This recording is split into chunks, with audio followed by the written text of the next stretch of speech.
За хэлцэх асуудлын дарааллын дагуу дараагийн асуудал 8 дугаар асуудал. Дулааны 5 дугаар цахилгаан станц орон нутгийн өмчөд төсөв үйлдвэрийн газрыг байгуулж дүрмийг батлах тухай.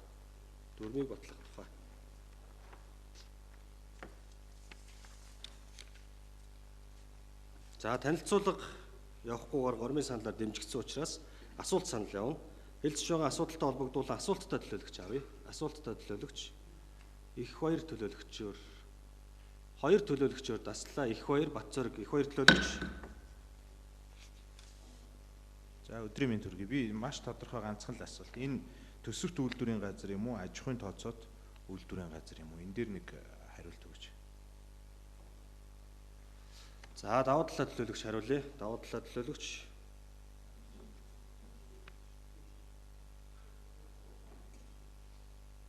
Төсөл орж ирснээр бол орон нутгийн өмчөд төсөвт үйлдвэрийн газар гэж байна. Хамгийн газар. За давуу талаа төлөөлөгч. Хэн бэ? Хамгийн дарга. Амгалан дарга хариулъя. Засаг дарганы хамгийн газрын дарга амгалан.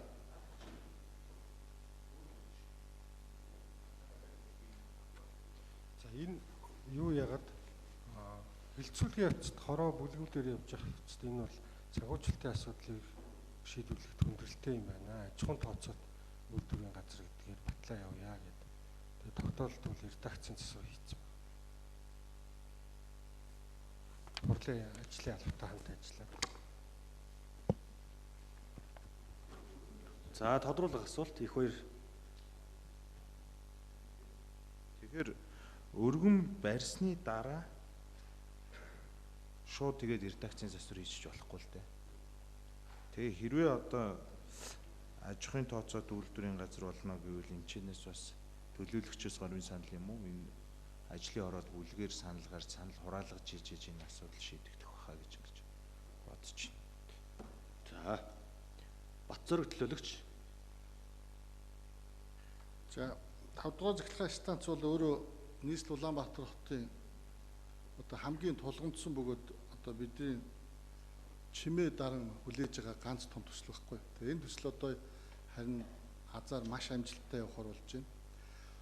Эрчим хүчний яамтай яг манай энэ явандаа бол компани болох хэвээр. Энэ бол тэгэхээр компани болохоор яг эрчим хүчний яамтай хувьцааны хувьд ямар байдалтай байхаар төлөвлөж байгаа вэ? Хоёрт нь яг санхүүжилтийн төслийн санхүүжилтийг яг нэг тодорхой болгоод хэлээд өгөөч. Яг төслийн санхүүжилтийг ер нь Монгол улсаас ямар байдлаар, за гадаад улсаас ямар байдлаар, эсвэл шууд одоо улсын төсвөөс энэ төслийн санхүүжилтэн дээр нэг тодорхой нэг яг хариулт хэлж өгөөч. Энэ ард түмэн яг асуугаад байгаа байхгүй. Энэ 5 дугаар цахилгаан станцыг одоо манай улс барих нь тодорхой болж байна. Олон жил болж байгаа байлаа. За 3 дахь асуудал нь технологийн хувьд яг цэвэр нүүрсээ шатаагаад хослмол үйлдвэртээ одоо манай ТЭЦ-ийн зарчмаар ажиллах гэж байгаа юу? Аль эсвэл өөр ямар технологи байгаа вэ? За 3 дахь асуудал нь мэдээж энэ бол одоо 2 дугаар цахилгаан станцыг түвшиглээд барих гэж байгаа гэсэн газартай гэсэн. Яг тэр газрын асуудал яг тодорхой болсон уу? 2 дугаар цахилгаан станцын үнсний одоо хадгалах газар байдгийг тэнд яг барихаар болсон уу? За тэгээд энэ дээр бол одоо сая төсөв төлөвлөж гэж байна, аж ахуйн тооцооч гэж байна. Ер нь бол ямар тохиолдолд бол энэ цаашдаа бол олон улсаас мөнгө санхүү гаргах тохиолдолд хязгаалмал хариуцлагатай компани байх хэрэгтэй. Эсвэл одоо өөр чиглэлээр. Тэгэхээр энэ чиглэлээр засгийн газраар орсон болов танилцуулга хийгдсэн үү гэсэн. Ийм их асуулт гэсэн. Батцорг төлөөлөгчийн асуултанд давуу талаа төлөөлөгч хариулъя. За нэг Батцорг төлөөлөгчийн асуултанд хариулъя. Засаг дарганы нэгдүгээр урлагч давуу талаа. За юун дээр ажлын цар хүрээний хувьд яг ТЭЦ 5 гэж нэрлээд хуучин нөгөө ТЭЦ 2-ын одоо тэзүүн дээр үндэслээд Улаанбаатар хот одоо менежментийн хувьд бүрэн цар хүрээнд авч явахаар шийдвэрлсэн. За хоёрдугаар асуулт санхүүжилтийн талаар асуулаа. Санхүүжилтийг болохоор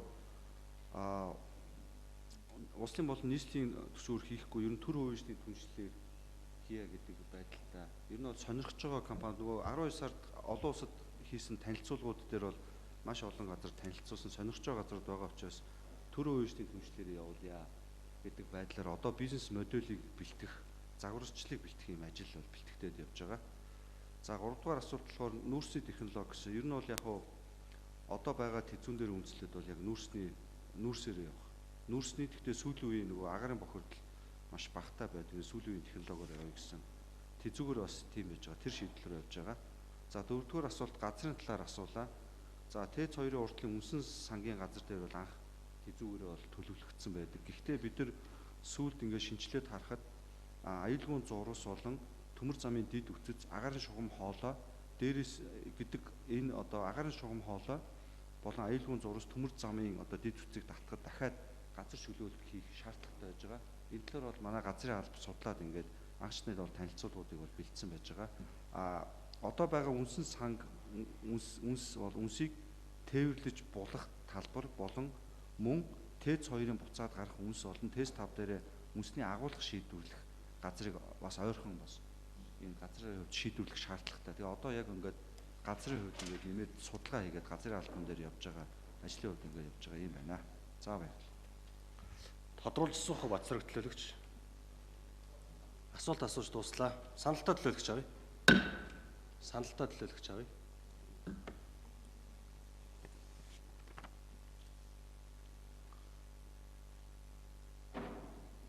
Саналтаа төлөөлөгч алга байна.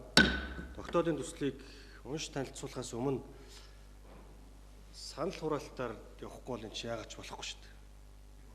Тэгээ энэ анх өргөн барьсан төслөөсөө ингээд өөрчлөлтөд тогтоолын төсөл уншуулж болохгүй шүү дээ.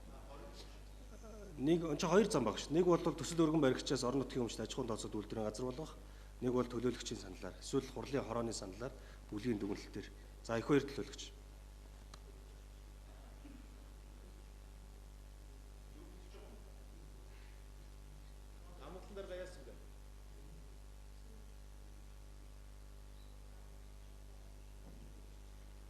Тэгээ энийг яагаад ингэж дураар оруулаад ирсэн? Хин ингэж дураар оруулж ирээд байна? Тогтоолын төсөл. Огт өөрчлөхгүйгээр л орж ирэх хэрэгтэй шүү дээ.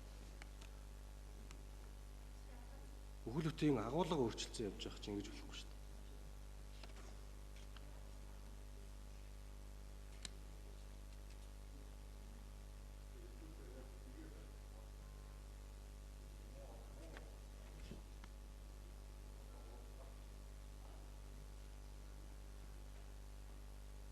За амгалан дарга. Уучлаарай дарга. Өргөн мэдүүлснээрээ явчихъя гэдэг дээр манай хамгаалал газраас санал гаргаж байна. Хурлын хороо намын бүлэг дээр санал дүгэл гарсан юм дарга. Ерөөсөө гараагүй юм. Хин ингэж өөрчилсөн дарга дураараа. За ингээд өргөн барьсан төслөөр нь би тогтоолын төслийг унш танилцуулъя. Дулааны 5 дугаар захиргааны станц орон нутгийн өмчөд төсөвт үйлдвэрийн газрыг байгуулж дүрм батлах тухай. Монгол Улсын засаг захиргаа нутаг дэвсгэрийн нэгж түүний удирдлагын тухай хуулийн 18 дугаар зүйлийн 18-ын 3 дахь хэсэг, 35 дугаар зүйлийн 35-ын 1-12 дахь заалт, 48 дугаар зүйлийн 48-ын 1, 48-ын 2 дахь хэсэг, Монгол Улсын нийслэл Улаанбаатар хотын эрх зүйн байдлын тухай хуулийн 15 дугаар зүйлийн 15-ын 1 дахь хэсэг, төрийн болон орон нутгийн өмчийн тухай хуулийн 77 дугаар зүйлийн 2 дахь хэсгийн 4 дахь заалт, Засгийн газрын 2025 оны 5 дугаар хуралдааны тэмдэглэлийг тус үндэслэн нийслэлийн иргэдийн төлөөлөгчдийн хурлаас тогтоох нь. 1. Дулааны 5 дугаар захиргааны станц орон нутгийн өмчөд төсөвт үйлдвэрийн газрыг байгуулж дүрмийг хавсралтаар баталсугаа. Дулааны 5 дугаар захиргааны станц орон нутгийн өмчөд төсөвт үйлдвэрийн газар байгуулсантай холбоотойгоор дараах арга хэмжээг авч хэрэгжүүлэхийг нийслэлийн засаг дарга бөгөөд Улаанбаатар хотын захирагч Нямбатарт үүрэг болгосугаа. 2-1 баталсан дүрмийг улсын бүртгэлд бүртгүүлэх. 2-2 тус газрын бүтэц оронтойг батлах.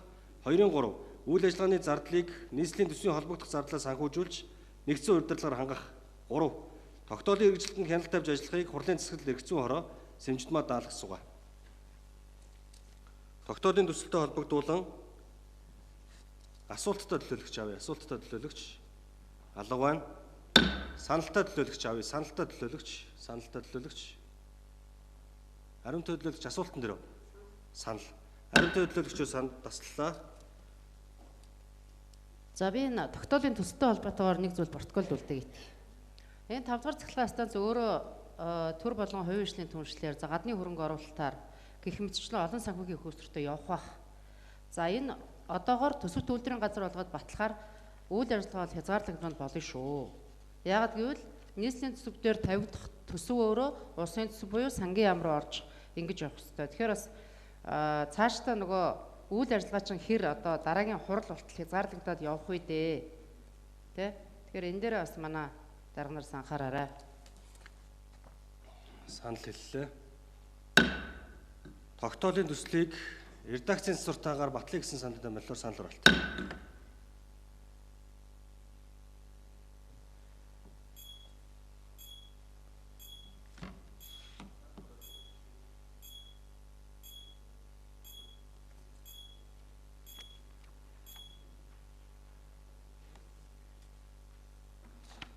(63.6%) саналаар тогтоолын төсөөл батлагдлаа.